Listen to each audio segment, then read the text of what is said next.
Nós estamos no ano de revisão, onde, como o Abner disse, nossa proposta é entender, preste atenção, que boa parte da nossa vida está condicionada às nossas decisões.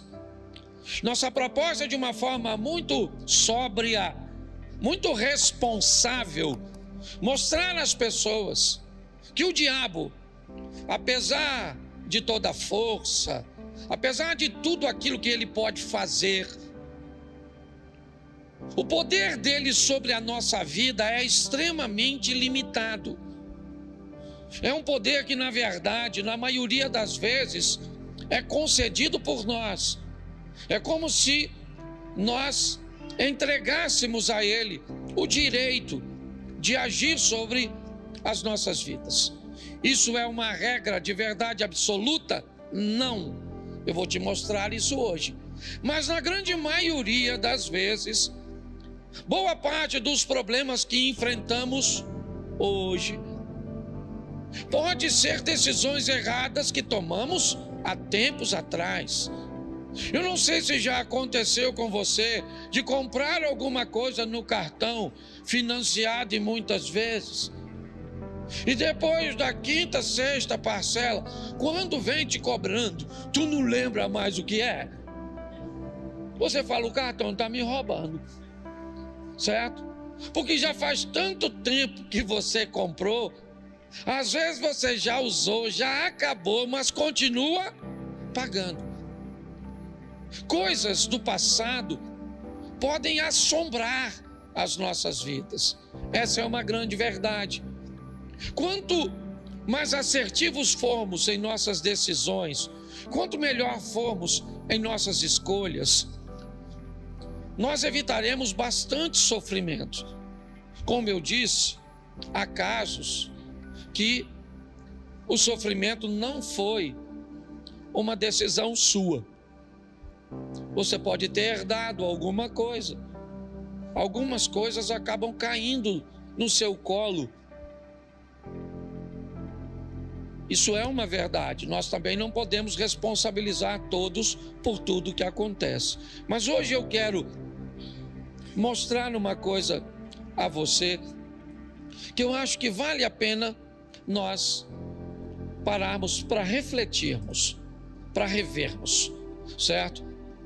O tema da minha mensagem é: mudei de mundo, mas não notei. Não notei que mudei de mundo. Quando nós usamos a palavra mundo, eu quero apresentá-la aqui a vocês sobre 4 óticas. Primeiro, o mundo, tudo, a totalidade, todas as galáxias, tudo, ok? Olhando como um todo, o mundo não apenas, o mundo onde eu vivo, mas tudo. Eu estou inserido nesse ambiente, você está onde? Certo? No mundo criado por Deus, que é muito maior do que nós muitas vezes conseguimos imaginar. A segunda vez que eu quero colocar a palavra mundo, eu quero colocar como nosso planeta, certo? Aquilo que direta ou indiretamente interfere sobre nós. Para interferir na nossa vida, não precisa simplesmente fazer parte do nosso mundo, planeta, certo? A Lua está fora do planeta Terra, o Sol está fora do planeta Terra. As mudanças de Lua interferem nas marés, interferem, certo? Nas plantas, no comportamento de alguns animais e tantas outras coisas. Mas o mundo como planeta, certo? Também nós não mudamos dele. Nós não mudamos no mundo da totalidade, nós não mudamos no mundo planeta. Mas o terceiro mundo é o mundo do nosso ambiente de convívio. É aquele ambiente que nós frequentamos. É quando Jesus disse: ide por todo o mundo, pregai o evangelho. A proposta de Jesus não era tirar todo mundo, ou seja, alguém daqui para ir para lá, alguém de lá para vir para cá, não. A proposta inicial é: vá para casa como gadareno, para o seu mundo, e mostra para ele quão grandes coisas fez o Senhor por ti.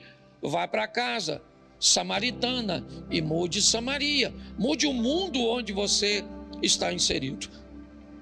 Na maior parte do tempo nós também não vamos mudar de mundo.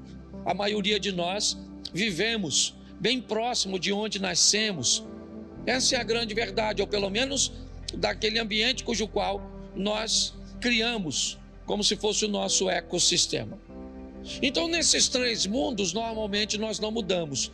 Nós não mudamos na totalidade, não mudamos do planeta Terra e muitas vezes ainda estamos no nosso ambiente de convívio. Porém, há um quarto mundo, o mundo dos princípios e dos valores. Quando nós mudamos para um mundo novo, com princípios novos, algumas coisas velhas podem ficar para trás. Pessoas, por exemplo, que foram criadas em ambientes ordeiros, educados, de repente mudaram para o mundo da marginalidade. E no mundo da marginalidade, os princípios e os valores são outros. Se eu não tenho, eu tomo de quem tem. Se essa pessoa oferece resistência, eu tiro a vida dela. Ué, mas que ideia é essa? Não, essa é a ideia do mundo da marginalidade. É assim que funciona.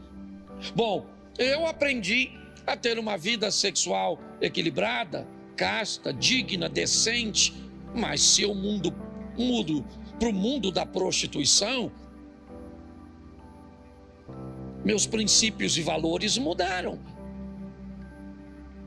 Então, se você quer se casar com alguém, por exemplo, seria muito legal você descobrir quais são os princípios e valores dessa pessoa, pelo menos no ambiente atual. Mas você nunca terá a garantia de que essa pessoa poderá sustentar isso para sempre. Um fiel pode se tornar um adúltero no longo da caminhada.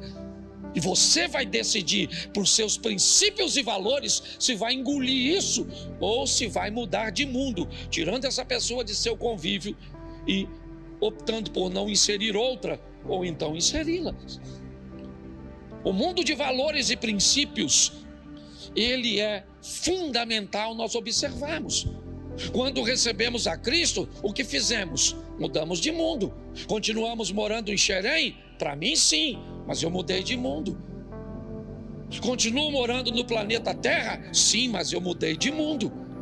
Faço parte de toda essa estrutura de galáxias? Sim, mas eu mudei de mundo no que diz respeito a valores e princípios.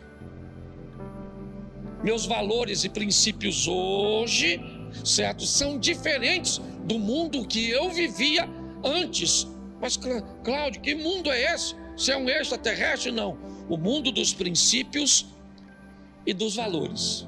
Então preste atenção nesse texto, vai ser rapidinho. 2 Crônicas, um dos textos que, talvez um dos que eu mais preguei ao longo da minha caminhada. 2 Crônicas, capítulo 28, verso 1. Coloca na tela, por favor. 2 Crônicas 28, 1. Acais tinha 20 anos de idade quando começou a reinar. Reinou 16 anos em Jerusalém, certo? Não fez o que era reto aos olhos do Senhor, ao contrário de Davi.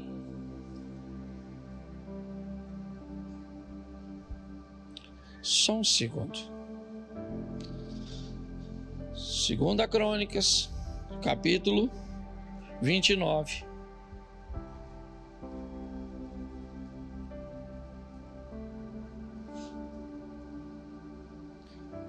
Volta no verso 1, santo varão. Ah, bem. Eu já ia falar que a Bíblia estava errada. Ezequias tinha 25 anos de idade quando começou a reinar. Reinou 29 anos, hein? A mãe dele se chamava Abia e era filha de, verso 2, Ezequias fez o que era reto. O que era reto. Eu falo o que era reto, você só completa até a vírgula. O que era reto. O que era reto. O que era reto. Feche seus olhos. Senhor nosso Deus e Pai, em nome de Jesus, continua falando conosco. Usa-me como um canal de bênção agora, para falar comigo mesmo nesta palavra. E para falar, ó Deus, com essa diversidade de corações e realidades diferentes. Abençoa-nos, ó Pai, com toda sorte de bênção. Repreendemos toda a distração. Tudo aquilo que não provém de Ti caia por terra agora, em nome de Jesus. Amém. Glória a Deus. Amém. Isso.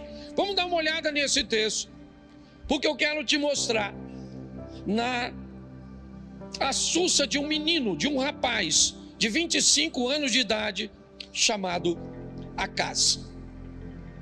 Vamos olhar um pouco para a vida desse camarada, ver como ele precisou fazer revisões em algumas coisas. Mas a primeira coisa que eu quero te chamar a atenção, antes de entrar na história do Acaz, é te mostrar como o mesmo assunto pode ter 3 óticas diferentes. Talvez por isso muitas pessoas quebrem a cara, porque nós vamos precisar de uma coisa chamada discernimento, sensibilidade, para tomar algumas decisões da nossa vida em ambientes cruciais. Por favor, seja equilibrado. Deus não precisa falar com você se você vai sair com a camisa amarela ou azul. Isso não é responsabilidade de Deus, é sua. Então, por favor, não se coloque diante de Deus como um débil mental. Vou abrir aqui o cardápio no restaurante para ver o que peço nesse menu, que eu quero agradar a Deus. Você quer agradar, coma. Tá certo? Louvado seja Deus. Então pare de querer se colocar numa posição onde tudo que você vai fazer, Deus tem que falar, porque senão você não faz nada. E não pega versículo isolado para sustentar isso não, e você vai ter problema, certo? Agora também não queira fazer tudo na vida sem falar com Deus. Tem muita coisa na vida que, se você não pedir oração a Deus, discernimento a Deus, uma direção, você vai quebrar a sua cara. Então tudo que nós vamos falar hoje é extrema. Sabe, esse extremismo maluco. Você não pode falar nada que o outro já diz, vai para o outro lado. Eu falei isso aqui e vou repetir, certo? Eu respeito quem não come carne. É um direito que você tem. Você está entendendo? Agora, por favor, respeita quem come. E não vem com essa palhaçada de que eu não quero que um ser vivo morra. Acorda, santinho. Acorda. Deixa eu te explicar uma coisinha. Você é o dos legumezinhos, da verdurazinha. Você sabe quando aquele arado... Eu às vezes vou cortar grama no sítio. Volta e meia a gente parte uma cobra no meio. Corta uma rã, uma perereca, uma lagarta. Você imagina uma produção em alta escala. Aquele lâmina passando, quantas cobras, perereca, sapo, rã, lagartinha. Quando joga aqueles produtos químicos, quantas borboletinhas, passarinho que não morre. Então não tem isso não, essa produção de larga escala. Um montão de bicho morre, mesmo que não seja a vaquinha. Então para com essas teorias malucas. Tá vendo? É só que você que fica mais chateado com a morte da vaca do que com a da cobra, ou da perereca, ou da rã. Meus ancestrais não criaram arco e flecha para correr atrás de um repolho, que fique claro. Mas eu respeito. Eu tenho que respeitar. Se você comer aquela folhinha. Eu gostaria que folhinha tivesse gosto de picanha, mas não tem. Então dá licença. Pastor, o que você está querendo? Derrubar a folhinha? Não estou querendo derrubar a folhinha, estou querendo levar você para o equilíbrio. Você está entendendo? Chega lá no restaurante, tem alguém pedindo uma picanha, aquela coisa assim, aquela fumaça, aquela... Sangue de Jesus tem poder. Certo? Aí você olha para o lado, o que é que tem? Duas alfaces, uma cenoura, um picles, só troço fantástico, certo? Mas pastor, a gordura mata, a verdura também. Você já nasceu para morrer, não tem como não, você vai morrer, uma hora você morre, entendeu? Tá certo? É assim que funciona. Então, nosso propósito é mostrar às pessoas que precisa ver que o troço está muito desequilibrado. Ou pode tudo, não pode nada. Ou anda vestido demais, ou anda pelado. Ou faz tudo, não faz nada. Devagar. Meu Deus do céu. Então, a mesma situação pode ser... Olha como é que as coisas são. Vou te mostrar a mesma história. Bota para mim aqui, santo varão. E me ajuda agora para mim. 2 Samuel, capítulo 7, verso 2. 2 Samuel 7, 2. Olha só. E o rei disse ao profeta Natã. Quem foi que disse? Então vamos ver o que o rei Davi está pensando. Volta no 2. O rei disse ao profeta Natã: veja, estou morando num palácio feito de cedro, mas a arca de Deus se encontra numa... Verso. Então Natã disse ao... vá e faça tudo o que estiver no seu, porque o Senhor está com... Olha para mim. Davi, um homem de Deus, quer construir uma casa para Deus. Essa é a ótica dele. Eu moro numa casa de cedro e Deus, o Todo-Poderoso, não tem uma casa para... Então essa é a ótica de quem? De quem? De Davi. Então, segundo Davi, Deus está precisando de uma casa. Tá certo? Ele chama então o profeta Natã. E diz Natã: Natã, eu moro numa casa de cedro, mas Deus está, certo, numa tenda. O que Natã disse no verso 3? Vai e faça tudo o que estiver no seu, porque o Senhor é... Essa é a visão de quem? De Natã. Segundo Natã, Davi deve fazer do jeito que ele pensa. É a mesma situação. Natã disse: não, Davi, vai lá e faz conforme o seu coração, faz direitinho, porque Deus é com... Mas o verso de número 5: vai e diga ao meu servo Davi, assim diz o... Você quer edificar um templo para minha habitação? Eu gosto desse ponto de interrogação, que é como Deus estivesse falando: ô querido, se a casa é para mim, deixa que eu peço. Olha o que ele diz. Falou com Natã: vai lá e fala para Davi: Davi está errado, você está errado, e eu até quero a casa, mas eu vou dizer como é que eu quero. Quem vai dizer sou eu. A ótica é de Deus. Nós temos a mesma situação. A casa. Na cabeça de Davi, eu vou fazer. Na cabeça de Natã, faça o que tiver no seu coração. Na mente de Deus, não... Se a casa é para mim, vai fazer segundo o meu coração, não o coração dele, o que tiver no meu coração. Eu quero com essa medida, eu quero desse jeito, eu não quero barulho. A pedra tem que ser cortada lá, quando chega aqui só encaixa, tem que ser assim, assim, assim. O fogo tem que ser único, nunca pode apagar. Tem toda uma forma disso acontecer. E é assim que funciona. Eu estou mostrando a você que uma coisa pode ter três, pelo menos aqui, três óticas diferentes. A minha pergunta é só uma: a quem nós estamos a fim de agradar?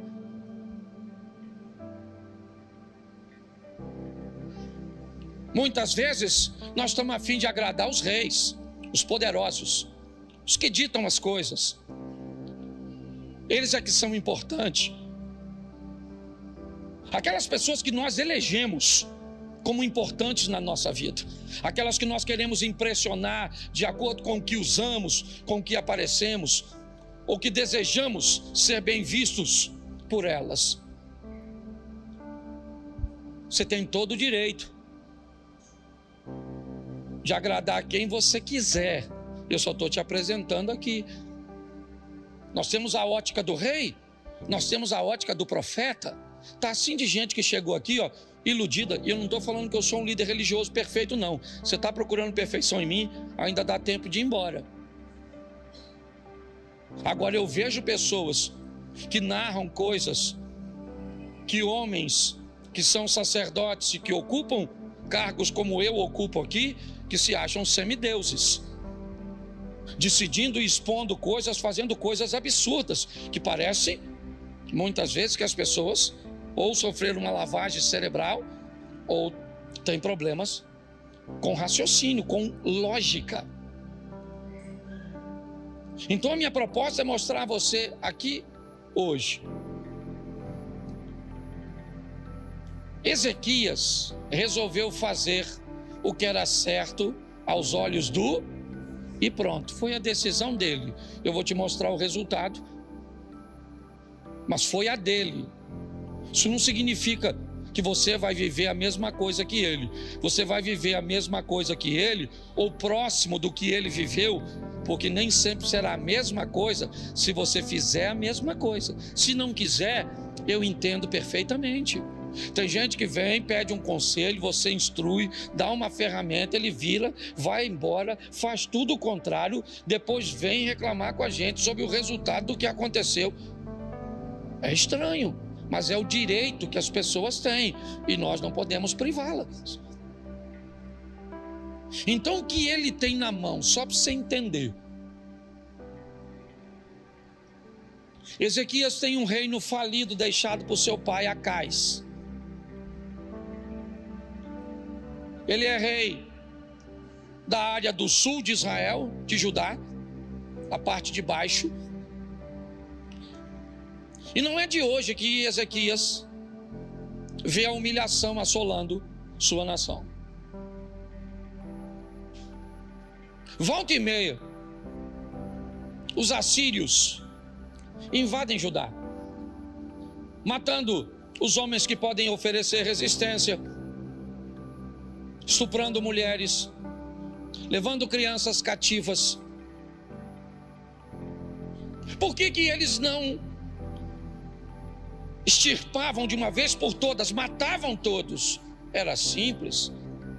Primeiro, porque não podiam matar, porque aquele povo estava sustentado por Deus. Segundo, não podia matar, porque era jogar fora recursos. Eu venho, roubo e vou embora, espero você se estruturar de novo. Então eu venho e roubo de novo.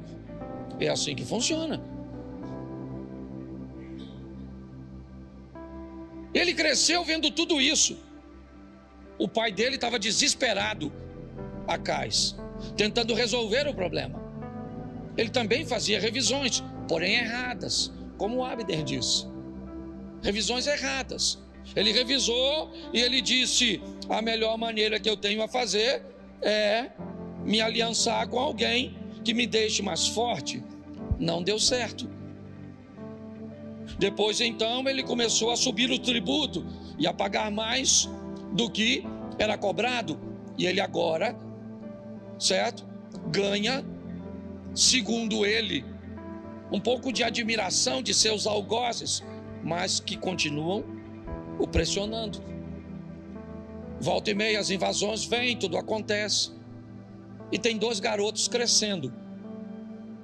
O nome de um, Senaqueribe. Ele é filho de Tiglade, o rei da Assíria. O outro garoto se chama Ezequias. Ele também está crescendo. Porque em meio às crises, alguém vai crescer dentro de você. Uma postura, uma personalidade, eu não sei Eu não sou um profissional da área. Eu sei que nesse ambiente onde as coisas acontecem, alguém vai ter que aparecer. E é assim que acontece. Tem 2 garotos crescendo, o filho de Tiglat, Senaqueribe, e o filho de Acais. A diferença é só o seguinte: na casa do Tiglat, a fartura, a vitória. Na casa do Tiglat as coisas vão bem. O problema é na casa do Ezequias, onde tem estupro, onde tem morte, onde tem humilhação, onde tem saques. É só isso: dor, choro. Sabe o que é pior? É que ele não é um garoto comum. Sabe o que é pior? É que ele é filho do rei. Quando ele passa na rua, as pessoas olham para ele e dizem o quê? Tudo isso que nos acontece é responsabilidade de vocês. Você viu o preço que pagou Bolsonaro por ter falado a besteira de que o Covid era uma gripezinha? Quantas pessoas botaram, certo, na conta dele a morte dos seus? Eu vi até em viaduto em São Paulo escrito. E aí a pessoa perdeu um ente querido. Alguém fala uma besteira dessa, uma insanidade, que é o quê? Eu fico imaginando. Ezequiel não podia sair. Ele não era bem visto nem pelos seus, pela gestão de seu pai. Porém o pai morreu. Porque uma hora a casa cai, meu irmão. O pai morreu. Morreu os 2. Morreu o pai do Senaqueribe e morreu o pai do Ezequias. Morreu Acais e Tiglat. E o que eles criaram? 2 filhos. Só isso. 2 rapazes. Um acostumado a vencer, rico, poderoso, cheio de si. Porque às vezes é isso que os traumas fazem. Eles são tão fortes que transformam as pessoas de bem em soberbas. A pessoa não pode ganhar nada que acha que é melhor que os outros. Vira um dublê de rico. Do outro lado, quem está crescendo? O Ezequias, 25 anos de idade.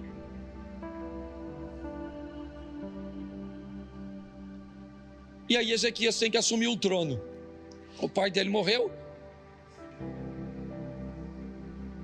Mas que trono é esse? Que casa é essa? Que herança é essa? Não deixou nada. Deixou o quê? Deixou foi minha mãe traumatizada com o homem. Me deixou o quê? Algumas escoriações na alma, que às vezes não é nem no corpo. O corpo é fácil, mas são nas memórias, nas lembranças. Vida dura. E agora, o que esse garoto vai fazer? Ele precisa sobreviver.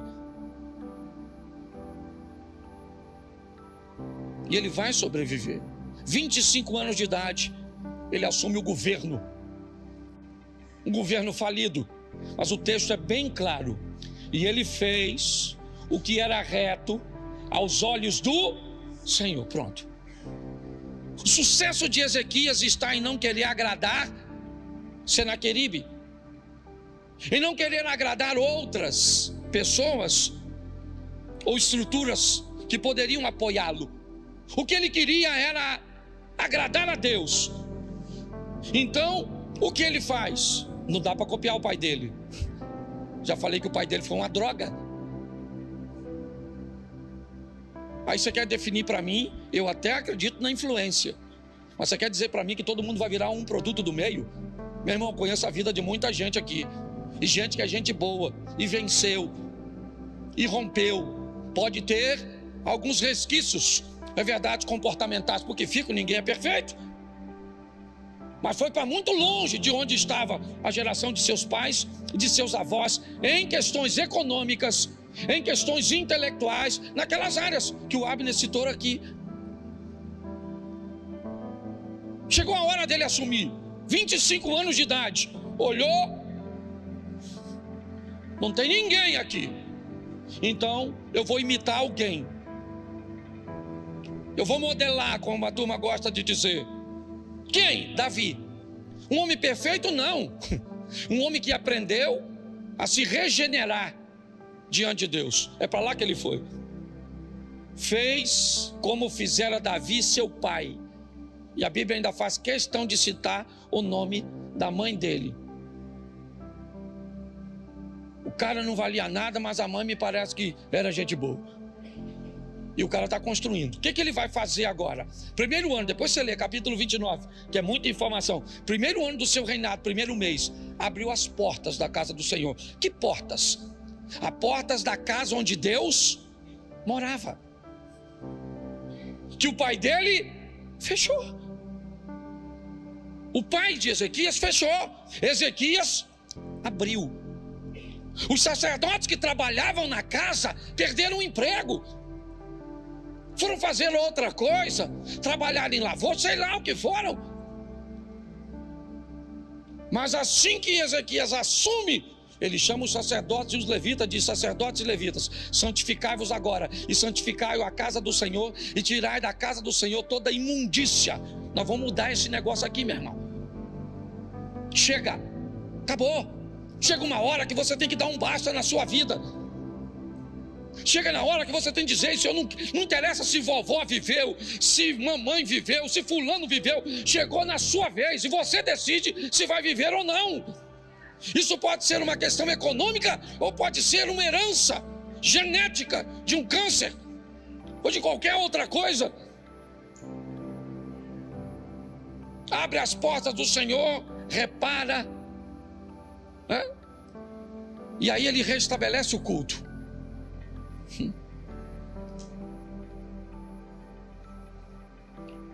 O outro rapaz está vivendo a vida dele, mas está chegando o tempo que a Síria vai invadir. Havia uma série de coisas, não tenho como falar agora, certo? Guerras eram travadas em momentos onde questões climáticas eram favoráveis, tá certo? Basicamente todos eles tinham a mesma estrutura, então não fazia a mínima lógica estabelecer uma guerra em ambientes frios demais, certo? Onde eles estavam, porque senão eles venciam a guerra contra o inimigo e perdiam a guerra para a hipotermia. Então tem uma série de coisas em volta nisso. Mas ele agora tem culto. As coisas estão bem, tá certo? Sabe o que ele faz? Ele celebra a Páscoa. Isso. Ele manda chamar todas as tribos, trazer seus representantes e celebrar a festa que comemorava a libertação, o agir e o mover de Deus no deserto. Como Deus entrou no Egito e tirou aquele povo com mão forte, ó, aqui, ó. Esse é o campo de batalha. Deixa o Satanás ou a situação que aconteceu com você te deixar pessimista, negativista, fazer com que você tenha uma ótica ruim a seu respeito e a respeito da sua situação, fazer com que você nunca estabeleça nada de concreto. Se eu perguntar para você de quanto dinheiro você precisa, sempre é muito. Quanto dinheiro você precisa? Muito.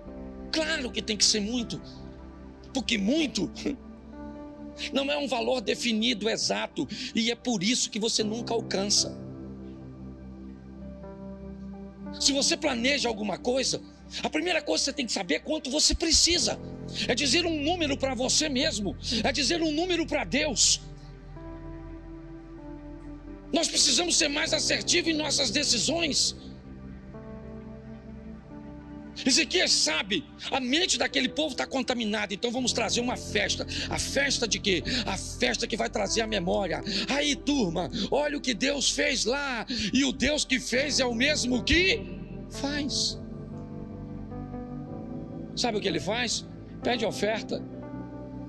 Pastor, ele pede oferta para um povo falido? Pois é, porque o que Ezequias está trabalhando não é com o preço, é com o valor. Aquela oferta é para Deus, sim ou não? E Deus é dono do ouro e dá isso. Então o que Deus quer de cada um de nós é que façamos o melhor. E aí as coisas estão acontecendo. Vamos lá, está acontecendo onde? Internamente. E Senaqueribe? Senaqueribe sabe nada disso. Senaqueribe está vivendo a vida dele. Mas o que está acontecendo em Judá? Ah, Judá Judá tem agora um cara chamado Ezequias. Mas quem é ele? Ele é filho do perdedor, Acais. Ou então deve ser outro perdedor. Não. Então deve ser um outro pecador. Não. Então deve ser um outro desequilibrado. Não. Mas por que não? Porque ele decidiu não ser. Você está entendendo? Ele decidiu que não ia ser e pronto. Agora sabe o que acontece? Nada. As coisas estão acontecendo normalmente. Até o capítulo 30. Põe aí para a gente adiantar. Capítulo 30, verso 1. 2 Crônicas. 2 Crônicas 31.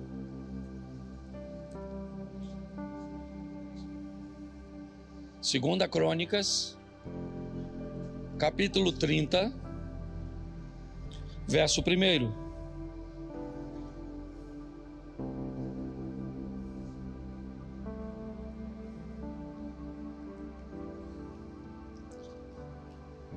Tá ruim, irmão? Depois disso, repita comigo, depois disso. Disso o quê? Vamos voltar aqui? Depois de abrir as portas, acender as lâmpadas, queimar incenso, fazer a Páscoa, pedir oferta, restabelecer culto.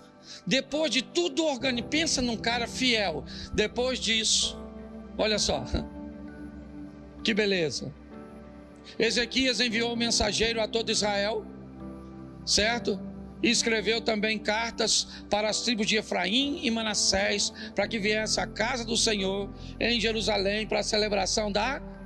Isso, a festa que celebrava a libertar, capítulo 32.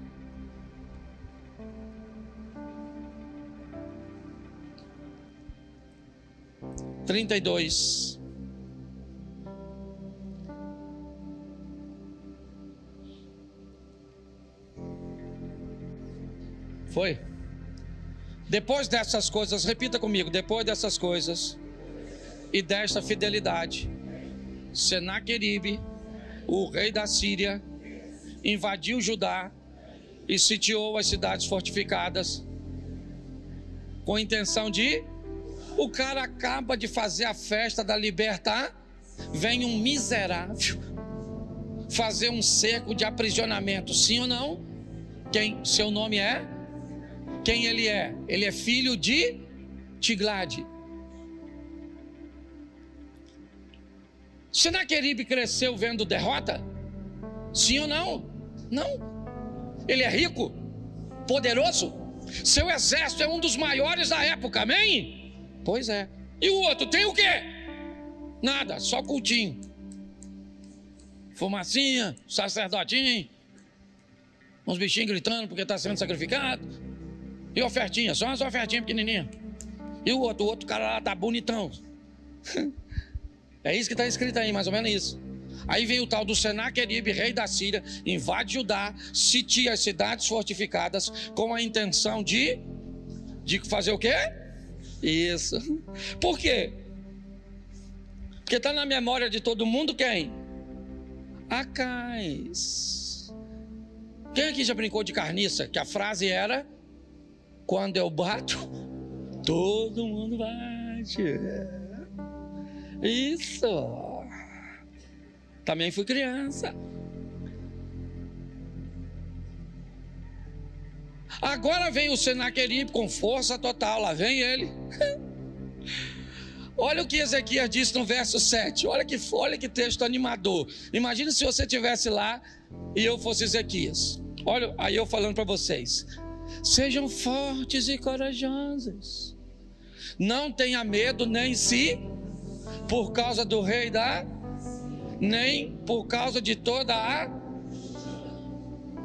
que está com ele. Olha o final do texto, como é que é maneiro.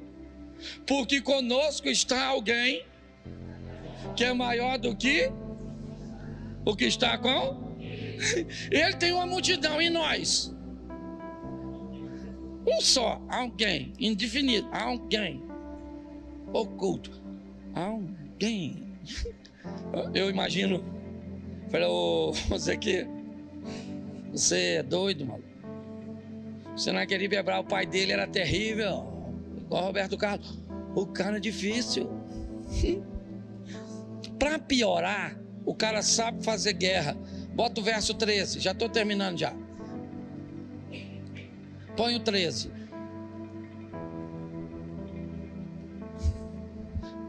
Se não precisasse, vocês não sabem os que os meus fizeram com todos os povos das outras? Será que os deuses das nações daquelas terras puderam de alguma forma livrar o seu país das minhas? Olha só! Bravo, Sinaqueribe! Falou aí, tradução. Vou botar minha tradução agora, Cláudio Duarte. Aí, maluco, é melhor vocês se render. Papai arrebentou o seu, porque seu pai era um Zé Ruela, e agora eu estou substituindo o papai, e esse tal de Ezequiel aí, ó, que está querendo enganar vocês, ele está falando para vocês adorar um Deus só, ó, nós já ganhamos tudo, ó, tudo. Nós vamos chegar aí, vamos arrebentar vocês. Está escrito aí, ó. Verso 20. Põe aí, santo varão.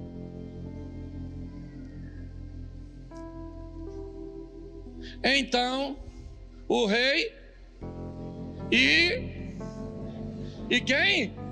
E, ó, deixa eu dar uma agora aqui uma chave não. Chave não. Dá outra coisa. Isso aí é um controle. Tá certo?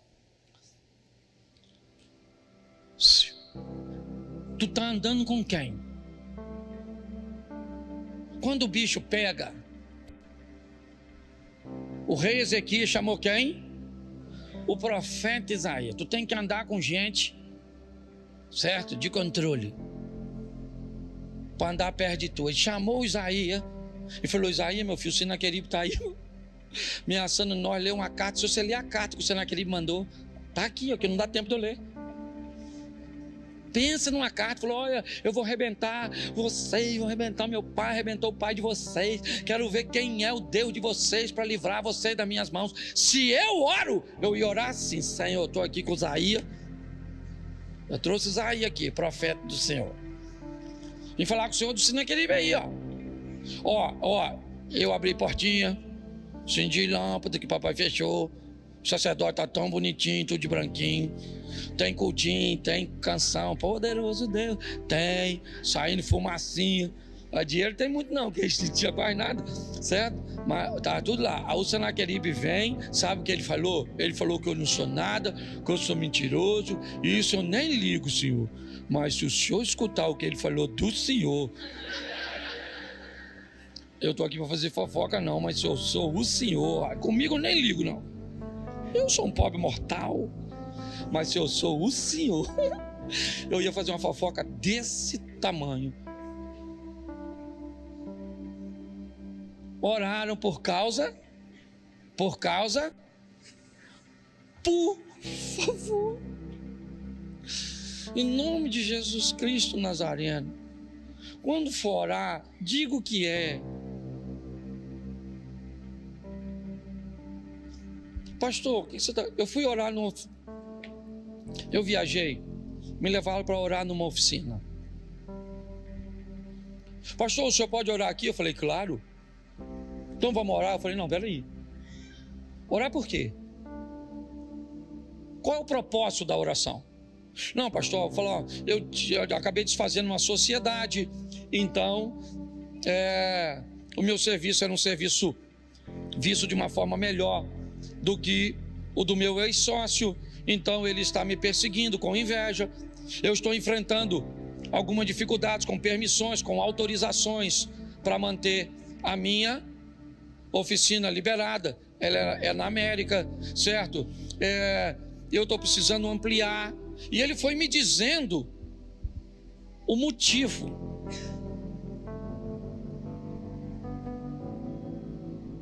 Quando você for orar, por favor, Seja pontual na sua oração.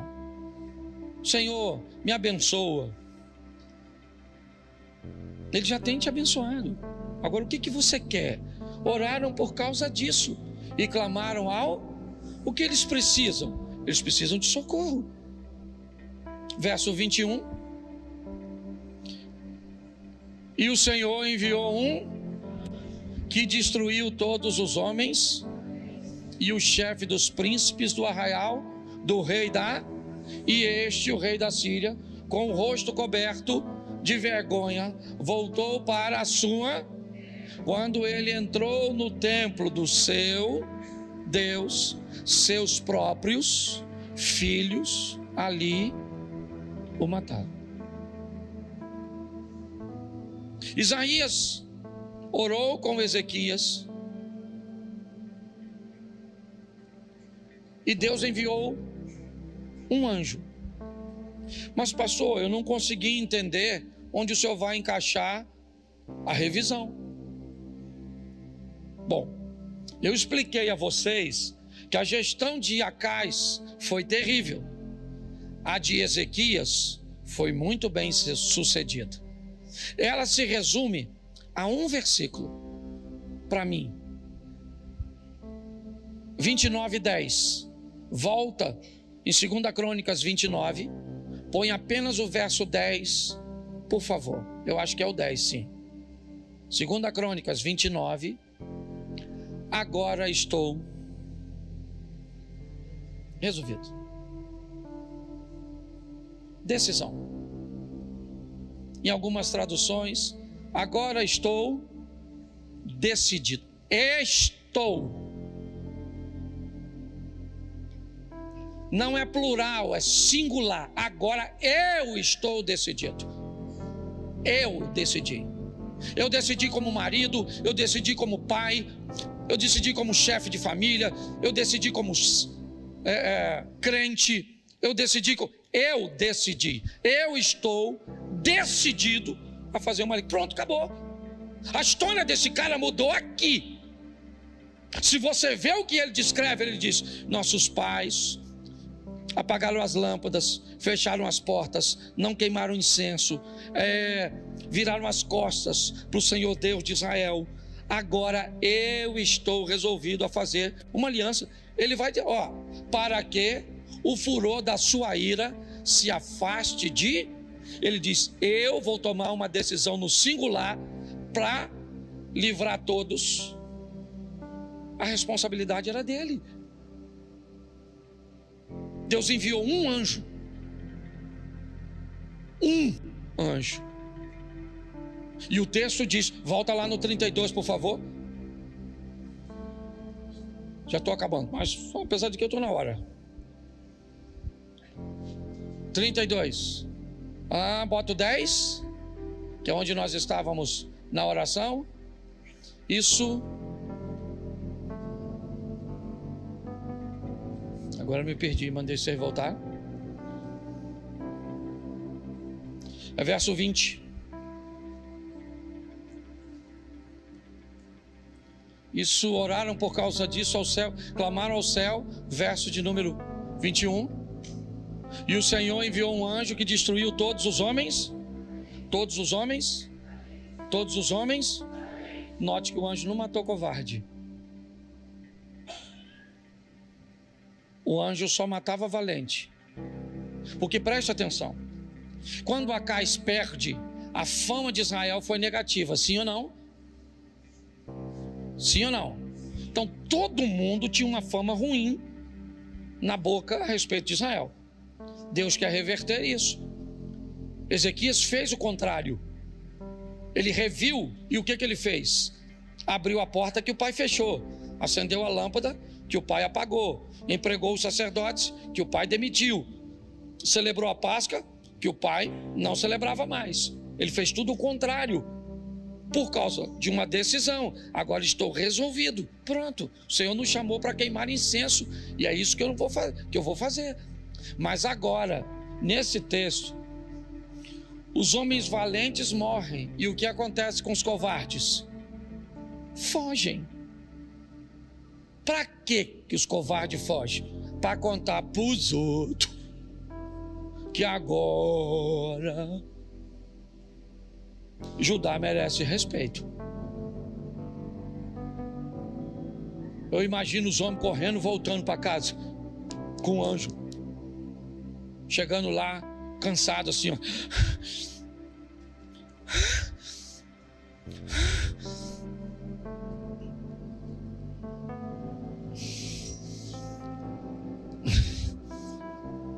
Judá não tem soldado não.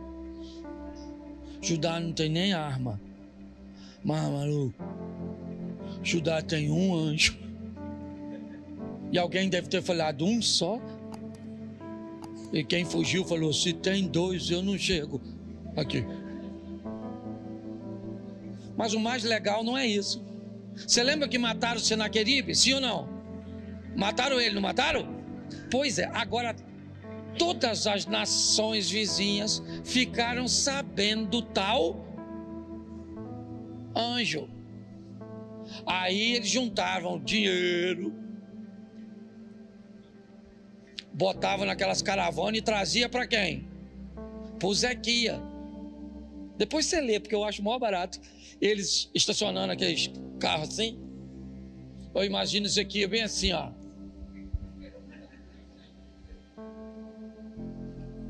Sou assim com o anjo matador. E aí, os caras chegavam perto do Ezequias, lê, depois está lá, que eu não vou ler não, só de raiva. Não, vou ler por causa do tempo. Os caras chegavam e falaram: Ezequias! Falei com o Senaqueribe. Falei: Senaqueribe, Ezequias não é a carne não. Ezequias é um menino decente, tá? Falei para ele: Ezequias, não se meter contigo, tá? Eu trouxe aqui os presentes para tu. Valeu, Ezequias, ó. Ninguém aqui quer brigar. Ninguém aqui quer brigar com... Certo? É ou não é? Vai que é um espírito de John Wick. Eu aprendi uma coisa há muito tempo nessa história: o poder de uma decisão. Não se vitimize. Eu não sei quantas áreas você precisa rever. Eu não sei o que você precisa organizar. Eu só quero te mostrar que Ezequias fez tudo certo. E mesmo fazendo tudo certo, Senaqueribe se levantou. O que indica que fazer tudo certo nem sempre é garantia de que você ficará imune de sofrer uma retaliação e uma guerra. Mas um obediente, quando está em guerra, os céus estão de olhos abertos para defendê-lo. É só isso. Vão pelejar contra a sua empresa, vão pelejar contra o seu casamento, vão pelejar contra os seus filhos, podem pelejar do jeito que for, mesmo você estando em obediente. Mas, meu irmão, onde você não puder defender, lá vai estar um anjo de pé para proteger e agir a seu favor.